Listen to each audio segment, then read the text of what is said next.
నమస్కారం. శ్రావ్య special story కార్యక్రమానికి స్వాగతం.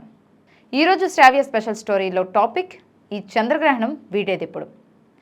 ఆంధ్రప్రదేశ్ రాష్ట్ర మాజీ ముఖ్యమంత్రి ప్రధాన ప్రతిపక్ష నాయకుడు చంద్రబాబు నాయుడు ఆంధ్రప్రదేశ్ స్కిల్ డెవలప్మెంట్ స్కామ్లో అరెస్ట్ అయిన విషయం తెలిసిందే. స్కామ్ వివరాలు, కోర్టులో జరిగిన పరిణామాలు, చంద్రబాబుని రిమాండ్కి తరలించిన రాజమండ్రి సెంట్రల్ జైల్లోని విషయాలు ఇప్పుడు తెలుసుకుందాం. ఏపీ స్కిల్ డెవలప్మెంట్ కేసులో చంద్రబాబుకు 14 రోజుల రిమాండ్ విధించిన విజయవాడ ఏసీబీ కోర్టు కాస్త ఊరట కల్పించింది. ఆయనను రాజమండ్రి సెంట్రల్ జైలును తరలించాలని ఆదేశించింది. జైల్లో ప్రత్యేక వసతులు కల్పించాలని, జైల్లో ఇంటి భోజనం, మెడిసిన్కు కోర్టు అనుమతించింది. భద్రతా కారణాల వల్ల ఆయనను మిగిలిన ఖైదీలతో కాకుండా ప్రత్యేకంగా ఉంచాలని అధికారులను ఆదేశించింది. రాజమండ్రి సెంట్రల్ జైలులో చంద్రబాబుకు అధికారులు ఖైదీ నెంబర్ 7691ను కేటాయించారు. స్నేహ బ్లాక్లోని స్పెషల్ సెల్లో ఆయన ఉండనున్నారు. కోర్టు ఆదేశాల మేరకు జైలులో ప్రత్యేక ఏర్పాట్లు చేశారు. ఇంటి ఫుడ్ను అందించనున్నారు. కాగా స్కిల్ స్కామ్ కేసులో ఆయనకు ఈ నెల 22 వరకు ఏసీబీ కోర్టు రిమాండ్ విధించిన విషయం తెలిసిందే. విజయవాడ ఏసీబీ కోర్టు రిమాండ్ విధించడంతో మాజీ ముఖ్యమంత్రి, టీడీపీ చీఫ్ చంద్రబాబును పోలీసులు రాజమండ్రి జైలుకు తరలించిన విషయం తెలిసిందే. అరెస్టు చేయడానికి ముందు జరిగిన నాటకీయ పరిణామాలు, పోలీసుల ఓవరాక్షన్ కారణంగా చంద్రబాబు 48 గంటలుగా నిద్రలేదని టీడీపీ వర్గాలు తెలిపాయి. ఇక ఆదివారం రాత్రి రాజమండ్రి జైలుకు చేరుకున్న చంద్రబాబు తెల్లవారుజామున 4 గంటల వరకు నిద్రపోలేదని సమాచారం. కోర్టు ఆదేశాలతో అధికారులు చంద్రబాబుకు జైలులో కొన్ని ప్రత్యేక సదుపాయాలు కల్పించారు. ఓ వ్యక్తిగత సహాయకుడు, 5 భద్రతా సిబ్బందిని ఏర్పాటు చేశారు. ఇంటి భోజనానికి కోర్టు అనుమతి ఇవ్వడంతో చంద్రబాబు కుటుంబ సభ్యులు సోమవారం ఉదయం ఆయనకు బ్లాక్ కాఫీ, వేడి నీళ్లు, ఫ్రూట్ సాలడ్ పంపించారు. అదేవిధంగా రోజుకు 3 కలిసేందుకు ములాఖత్ కోర్టు అనుమతించడంతో చంద్రబాబు భార్య భువనేశ్వరి, కుమారుడు లోకేష్, కోడలు బ్రాహ్మణి ఆయనను కలుసుకున్నారు. కాగా సోమవారం చంద్రబాబుకు జైలులోనే వైద్య పరీక్షలు నిర్వహించారు. పీటీ వారెంట్ అమలు చేస్తే చంద్రబాబు పరిస్థితి ఏంటి? దీనివల్ల ఎవరికి ప్రయోజనం?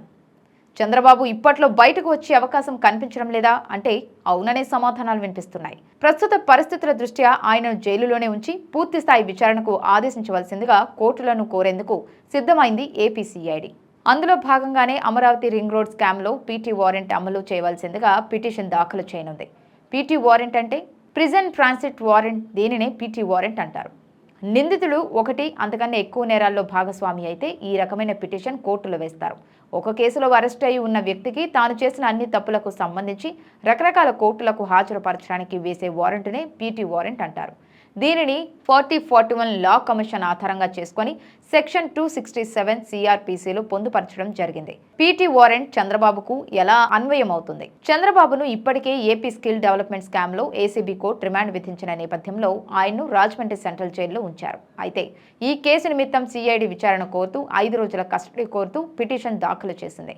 దీనికి చంద్రబాబు తరపు న్యాయవాదులు కౌంటర్ కూడా దాఖలు చేశారు. అందులో భాగంగానే ఏపీ సిఐడి మరింత దూకుడు పెంచింది అని చెప్పాలి. ఈ క్రమంలో చంద్రబాబును ఇప్పటి వరకు పెండింగ్లో ఉన్నవే కాకుండా అవినీతి అక్రమాలకు పాల్పడిన వాటన్నిటిని వెలికితీసే ప్రయత్నంలో భాగంగా ఈ వారెంట్ వేయనున్నట్లు తెలుస్తోంది. పీటీ వారెంట్ ఆదేశిస్తే బాబు పరిస్థితి ఏంటి? ఈ ప్రశ్న తెలుగుదేశం పార్టీ నాయకులను, శ్రేణులను ఆందోళనకు గురి చేస్తోంది. దీనికోసం దేశంలోనే ప్రఖ్యాతి పొందిన న్యాయ నిపుణులను సంప్రదిస్తున్నారు. ప్రస్తుతం రాజమండ్రి జైల్లో ఉన్న చంద్రబాబు బెయిల్ కోసం హైకోర్టులో లంచ్ మోషన్ దాఖలు చేశారు. దీనికి దీటుగా ఏపీ సిఐడి అమరావతి రింగ్ రోడ్డులో అక్రమాలు జరిగాయని గుర్తించి దీనిపై పీటీ వారెంట్ను కోరనుంది. దీనిని ఏసీబీ కోర్టు ఆదేశిస్తే చంద్రబాబుపై మరిన్ని కేసులపై విచారణను ఎదుర్కోవాల్సి ఉంటుంది. అందులో భాగంగా మరిన్ని కోర్టులకు తిరగాల్సి వస్తుంది. ఒకవేళ హైకోర్టులో బెయిల్ మంజూరు చేసే సమయంలో పీటీ వారెంట్ గనుక అమలు అయితే బెయిల్ రద్దయ్యే అవకాశాలు కనిపిస్తున్నాయి. అందుకే తాజాగా AP CID Amaravati ring road స్కామ్లో పీటీ వారెంట్కు ఆదేశించవలసిందిగా కోర్టులో పిటిషన్ దాఖలు చేస్తున్నారు. దీనివల్ల ఒక కేసు నుంచి మరో కేసుకు లింక్ ఉన్నట్లు చూపేందుకు సిఐడి ముందుకు వచ్చింది. దీంతో చంద్రబాబు పరిస్థితి ఏంటా అనే ఆసక్తి అందరిలో రోజు రోజుకు పెరిగిపోతోంది. అర్జెంటుగా పిటిషన్పై వాదనలు వినాలన్న బాబు లాయర్ సిద్ధార్థ లూత్రాకి గతంలో నేను పబ్లిక్ ప్రాసిక్యూటర్గా పనిచేస్తానని జవాబిచ్చారు హైకోర్టు జడ్జి. ఒక కేసులో కౌంటర్ కూడా దాఖలు కాకుండా వాదనలు ఎలా వినాలని హైకోర్టు న్యాయమూర్తి లూత్రాని ప్రశ్నించారు. మీకేమైనా అభ్యంతరాలుంటే కేసును వేరే బెంచ్కు మారుస్తామని న్యాయమూర్తి అనడంతో అలాంటిదేమీ లేదు, ఎలాంటి అభ్యంతరాలు లేవని బాబు లాయర్ సిద్ధార్థ లూత్రా బదులిచ్చారు. అయితే కౌంటర్ దాఖలు అనంతరం పూర్తి వాదనలు వింటానని చెప్పారు జడ్జి. మంగళవారం వరకు పిటిషన్పై విచారణను వాయిదా వేసింది హైకోర్టు. 17A సెక్షన్పై వాదనలు వినిపిస్తానంటూ పట్టుబట్టి బాబు అరెస్టుపై గవర్నర్ అనుమతి కావాల్సిందేనంటూ జడ్జికి విజ్ఞప్తి చేశారు సిద్ధార్థ లూత్రా. ముందు సిఐడి నుంచి కౌంటర్ పిటిషన్ దాఖలు కానివ్వాలని హైకోర్టు న్యాయమూర్తి సూచించారు. సిఐడి తరపున హైకోర్టులో వాదనలు వినిపించారు ఏఏజీ పొన్నవోలు సుధాకర్ రెడ్డి. కౌంటర్ దాఖలు చేసేందుకు సమయం ఇవ్వాలని ఏఏజీ సుధాకర్ రెడ్డి కోరారు. దాంతో కౌంటర్ దాఖలు తర్వాత పూర్తి వాదనలు వింటామని తన నిర్ణయాన్ని ప్రకటించారు జడ్జి.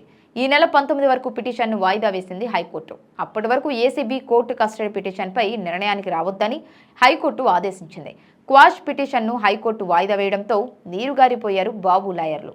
చంద్రబాబు కేసు కోసం హైకోర్టులో భారీగా మోహరించారు 20 మంది టాప్ లాయర్లు. భారతదేశంలోనే ప్రఖ్యాతి పొందిన సిద్ధార్థ్ లూత్రా అండ్ కో ఢిల్లీ నుంచి వచ్చారు. పిటిషన్ల మీద పిటిషన్లు వేశారు చంద్రబాబు లాయర్ల బృందం. ఏసీబీ కోర్టులో పిటిషన్లు, హైకోర్టులో పిటిషన్లు వేశారు. ఢిల్లీలో మరింత మంది సీనియర్ లాయర్లతో టీడీపీ లీగల్ సెల్ మంతనాలు జరుపుతోంది. క్వాష్ పిటిషన్ను ఈ నెల 19కి వాయిదా వేసింది ఏపీ హైకోర్టు. ఈ నెల 18 వరకు కస్టడీ పిటిషన్పై విచారణ చేపట్టవద్దని ఏసీబీ కోర్టుకు హైకోర్టు ఆదేశం ఇచ్చింది. తమ కస్టడీకి ఇవ్వాలంటూ ఇప్పటికే ఏసీబీ కోర్టులో సిఐడి పిటిషన్ వేయగా విచారణను ఈ నెల 18 వరకు చేపట్టవద్దని హైకోర్టు ఆదేశం ఇచ్చింది. 2 కోర్టులు, 3 పిటిషన్లు, 1 జైలు. ఇది రాజకీయ చాణక్యుడిగా పేరు పొందిన చంద్రబాబు పరిస్థితి. సానుభూతి కోసం తెలుగుదేశం న్యాయ పోరాటం చేస్తున్నట్టు బిల్డప్ ఇస్తున్నట్టే ఉంది. తప్పు జరగలేదని చెప్పలేక సాంకేతిక రంధ్రాన్వేషణ మొదలుపెట్టింది. నిధులు పక్కదారి పట్టాయన్న ఈడీ ఐటీ నోటీసులకు జవాబేది. కిల్ స్కామ్ కేసులో చంద్రబాబు కోసం ఇప్పటికే దాఖలు కాని bail petition. Rajahmundry central jail Sneha బ్లాక్లో సకల సౌకర్యాలు మాజీ ముఖ్యమంత్రి, ప్రధాన ప్రతిపక్ష నాయకుడు చంద్రబాబు కోసం కల్పించారు. చంద్రబాబు గదిలో ఒక హాస్పిటల్ బెడ్, ఫ్యాన్, టీవీ ఏర్పాటు చేశారు. చంద్రబాబు 5 ఛానల్స్ చూసే అవకాశం ఉంది. న్యూస్ పేపర్లు అందుబాటులో ఉంచారు అధికారులు. స్నానానికి ప్రతిరోజు 2 బకెట్ల వేడి నీళ్లు అందిస్తున్నారు జైలు సిబ్బంది. నిబంధనల మేరకు ఇంటి నుంచి భోజనం, అల్పాహారం అందించడానికి అనుమతి ఇచ్చారు. భోజనాన్ని పరీక్షలు చేసిన అనంతరం చంద్రబాబుకు ఇస్తున్నారు జైలు సిబ్బంది. అమరావతి ఇన్నర్ రింగ్ రోడ్ కుంభకోణం కేసులో చంద్రబాబు కస్టడీని కోరింది ఏసీబీ. రాజమండ్రి జైలు నుంచి పీటీ వారెంట్ మీద బాబును కస్టడీ తీసుకునేందుకు ఏర్పాట్లు చురుకుగా జరుగుతున్నాయి. ఈ విషయంలో ఇప్పటికే ఏసీబీ కోర్టులో కస్టడీ పిటిషన్ దాఖలు చేశారు ఏసీబీ అధికారులు. ఇన్నర్ రింగ్ రోడ్ అలైన్మెంట్ కేసులో A1గా చంద్రబాబు, A2గా నారాయణ, A6గా లోకేష్ పేర్లు నమోదున్నాయి. క్విట్ ప్రోకో జరిగిందని ఇప్పటికే కావలసినవన్నీ ఆధారాలు ఏసీబీ సేకరించింది. రాజమండ్రి జైలులో కోస్తాంధ్ర జైళ్ల శాఖ డీఐజీ రవికిరణ్ తనిఖీలు చేశారు. చంద్రబాబుకు కేటాయించిన స్నేహ బ్లాక్ను పరిశీలించిన కోస్తాంధ్ర జైళ్ల శాఖ డీఐజీ రవికిరణ్ సంతృప్తిని వ్యక్తం చేశారు.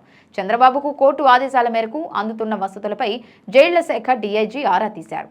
రాజధాని ఇన్నర్ రింగ్ రోడ్ కేసుకు సంబంధించి హైకోర్టులో బాబు లాయర్ల పిటిషన్ దాఖలు. సిఐడి నమోదు చేసిన కేసులో ముందస్తు బెయిల్ కోరుతూ బాబు లాయర్లు పిటిషన్ వేశారు. ఇన్నర్ రింగ్ రోడ్ కేసులోనూ కౌంటర్ దాఖలు చేయాలని సిఐడికి ఆదేశం ఇచ్చింది హైకోర్టు. చంద్రబాబు ముందస్తు బెయిల్ పిటిషన్పై విచారణ ఈ నెల 19కి వాయిదా వేసినట్లు హైకోర్టు తెలిపింది. చంద్రబాబు ముఖ్యమంత్రిగా ఉన్న సమయంలో ఆయన చేసిన అవినీతిపై అప్పటి ప్రధాన ప్రతిపక్ష నాయకుడు వైఎస్ జగన్మోహన్ రెడ్డి అనేక ఆరోపణలు చేశారు. స్కాముల వివరాలతో పుస్తకాన్ని కూడా ప్రచురించారు. తనకు అధికారాన్ని ఇస్తే అవినీతిపై కఠిన చర్యలు తీసుకుంటానని చెప్పారు. కానీ అధికారంలోకి వచ్చి 4 ఏళ్లు పూర్తయినా ఎలాంటి చర్యలు లేవు. అందరినీ ఆశ్చర్యపరుస్తూ స్కిల్ డెవలప్మెంట్ స్కామ్లో చంద్రబాబును అరెస్టు చేశారు.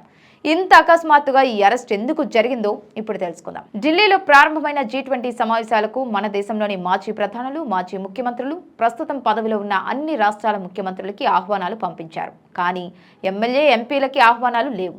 సో మాజీ ముఖ్యమంత్రి హోదా కింద చంద్రబాబుకి కూడా ఆహ్వానం ఉంది. ఈయన ఈ రోజు కానీ రేపు కానీ ఢిల్లీ వెళ్లి అక్కడ షో చేస్తాడని, వంతగా వాళ్ళ మీడియా ఢిల్లీలో చక్రం తిప్పిన బాబు అంటూ హోరెత్తిస్తారని కాబోలు హడావిడిగా అరెస్టు చేశారు. అసలే జగన్ భారత్లో లేడు. G20 అయిపోయిన తర్వాత మాత్రమే భారత్ తిరిగి వస్తాడు. కాబట్టి శనివారం అరెస్ట్ చేస్తే సోమవారం వరకు సమయం ఉంటుంది. కాబట్టి G20కి వెళ్ళలేడు. అందుకే ఓ పథకం ప్రకారమే చంద్రబాబు నాయుడిని శనివారం అరెస్టు చేశారు. ఇదండి ఈరోజు శ్రావ్య స్పెషల్ స్టోరీ. మరో టాపిక్తో మళ్ళీ కలుద్దాం. అంతవరకు సెలవు. నమస్కారం.